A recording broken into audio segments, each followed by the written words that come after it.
Can someone kill this 6-year-old little girl inside her own basement and still be free? Welcome to Paranormal Mystery. Today we are diving into one of the most heartbreaking and tragic cases of American history, JonBenét Ramsey case, a case that has been puzzled and captivated people for decades. It was the morning after the Christmas of 1996. Patsy Ramsey, the mother of JonBenét, found a ransom note from their staircase.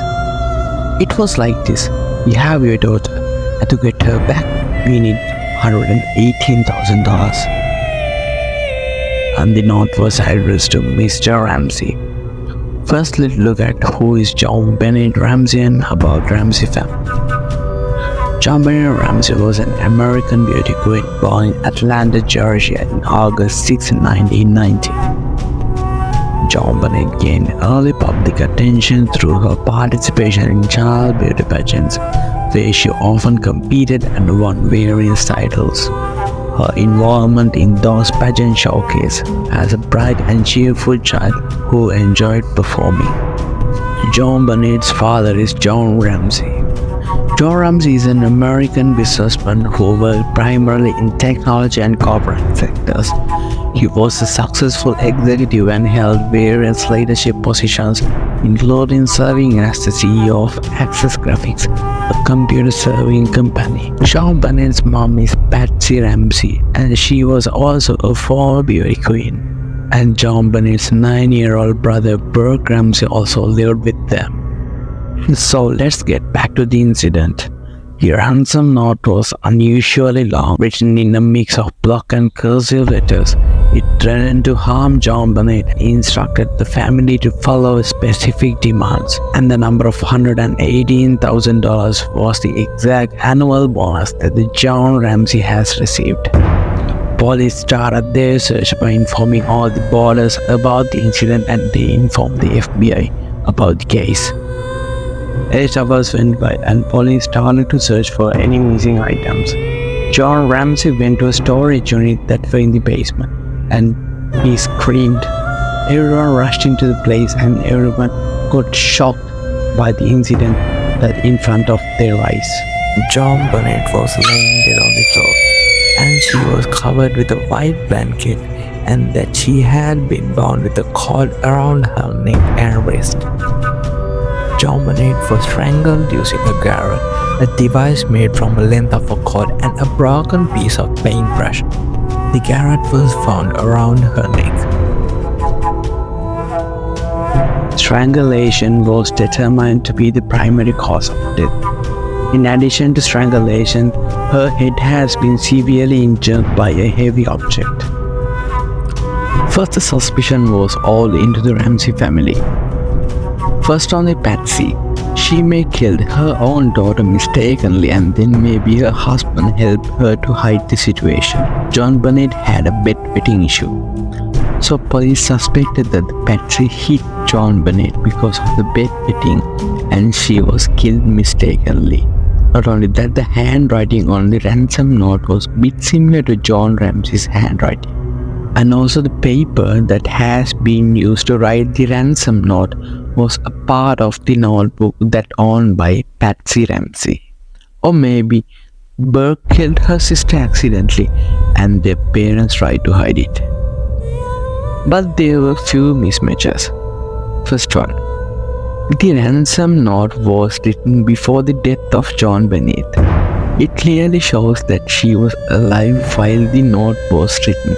So why would a murderer want to write a ransom note if the kid is almost dead? And the second one is, if they killed JonBenét, why did they strangle her? Another thing that increases suspicion about the family was after finding fragment parts of pineapple inside JonBenét's small intestine.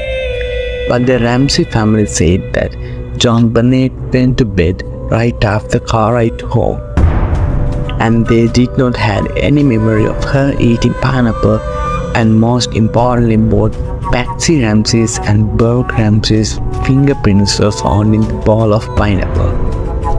In 1999, a grand jury tried to indict the Ramsey family for child abuse and murder, but District Boulder Attorney Lex Hunter did not sign the indictment by saying there were not enough evidence to prove that the Ramsey family killed little girl JonBenét Ramsey.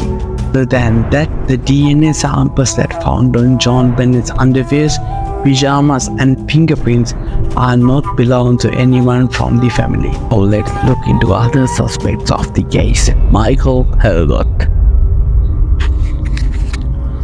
Following a property dispute between Michael Helgot and the Ramseys, private investigator Ollie Gray brought Michael Helgot to the attention of the investigators. When JonBenét was killed, Helgot was employed as an electrician at a salvage yard close to the Ramsey residence. He had a reputation for being violent and having a short fuse. 2 days after Boulder police disclosed the name of new suspect at a press conference, Helgot took his own life. Later, DNA exonerated him of the offense. Gary Oliver. Gary Oliver was a 32-year-old known sex offender in Boulder, Colorado, when JonBenét was found strangled to death in what it looked like a potential sexual assault. Given that there was a droplet of blood on her underwear, the convicted pedophile has been living in the area on and off when the police allegedly found a magazine cutout of JonBenét Ramsey in his backpack after he was apprehended on drug charges in year 2000. He was soon released, but suspicion remained. The Ramsey family's longtime private investigator, Ollie Gray, once referred to Oliver's tie to JonBenét as bombshell arrest in the case and lambasted the Boulder PD for failing to consider him as a more credible suspect. Soon after, Oliver's high school friend Michael Vale stepped forward with an allegation supporting Gray's suspicion. Vale claimed that not long after the murder, a distraught Oliver had called him on the phone and confessed to his longtime pal that, "Well, hurt a little girl, I hurt a little girl." Vale revealed to In Touch magazine earlier this year that he was particularly unsettled by how the notes used to fashion the garrote that strangled JonBenét were similar to those used in an accident where Oliver attempted to choke his mother with a telephone cord. Vale recalled about his troubled childhood friend. "My blood ran cold when I read that." Oliver was also rumored to have possible connections to the theory that links the marks found on JonBenét's body to an encounter with a stun gun. Oliver had borrowed him at the time of the initial arrest.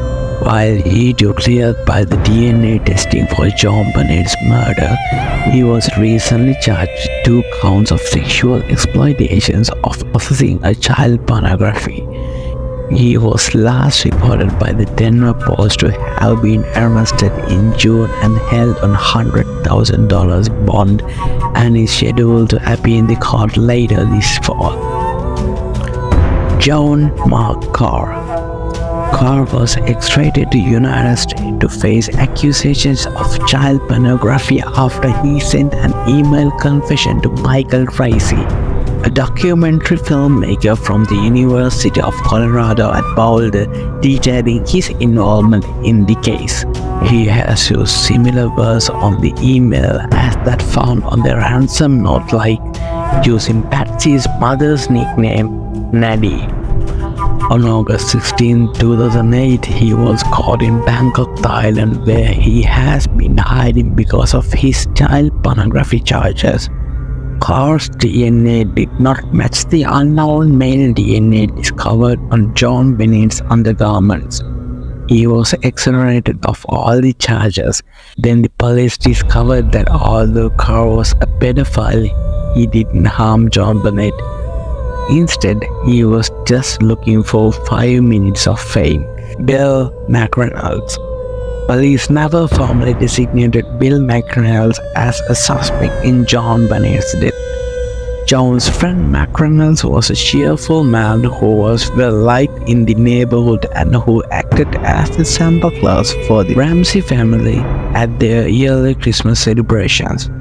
McReynolds dressed up in festive red outfit to play Santa 3 years in a row. The December 24 event proceeded according to the schedule.